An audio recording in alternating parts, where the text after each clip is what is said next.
Hi, this is Nick from Elite Outdoor Fitness. This video is about VO2 max training, uphill strides, efforts, intervals, reps, sprints. Okay, they're all called by different things, but they all mean something very different. All right, now for the most part, unless you're doing like 10-20 seconds maximum, it's not a sprint. And even when you're doing 15 or 20 seconds, you're declining, because most people can only sprint for like 6, 8, 10, 12 kind of seconds really before they start to flag and pile in. Okay, so that's pretty much like Tabata type stuff on a hill rep.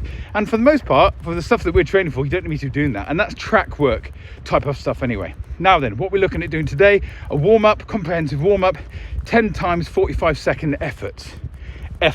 What am I looking at achieving this week? Is a maximal effort, right? It's called a burnout week. So when you look at your VO2 max training, I put loads of videos out about this, all right? And it's depending on where you are in your cycle. And this is the start of my VO2 max. I've got 1 week loaded, 2nd week loaded, 3rd week loaded, 4th week deload. Okay, everybody on the Roman Rampage training program with Elite Outdoor Fitness is pretty much doing the same thing, but they're building up towards that. Okay, so I'm probably in 2 parts of 4, 2 parts of 5. I'm in the 2nd part. People that are in the 1st part are warming up towards this, all right? Excuse me. 1st week is not a blowout. It's not a burn off. They want to call it a burn off top, a burnout, which means you're getting up to almost your maximum effort of VO2 max, which is normally about 94 to 96% of your max heart rate, and you feel like you are maxing out at that point. Recover, do it again. Recover, do it again.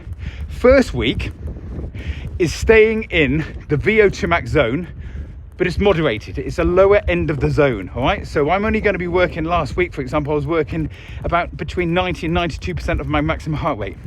I was spending time in the VO2 max zone. 2nd week, today, I'm increasing the ceiling by increasing my maximum heart rate and working at 90, getting up to about 92, then 94, then 95, then 96, pushing it, pushing the envelope, pushing the ceiling up.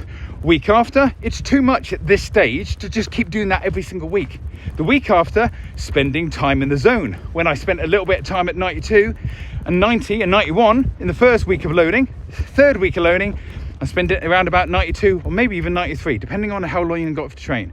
Later on, yes, there is a lot of adaptations that can come from like loading over 3 weeks, but you've got to prepare your body and your mind for it. So today, for example, I'm doing 10 reps. My 1st rep, I will get to about 88% of my maximum heart rate, then 89, then 90, then 92, 93, 94, 95, 96, 97. Let's hope it goes a little bit higher, and 10. You've got to pace yourself. If I'm going to give myself a little bit of help, I'll have a little bit extra 15 seconds recovery. Hope this helps. Any more information, come and see us at Elite Outdoor Fitness.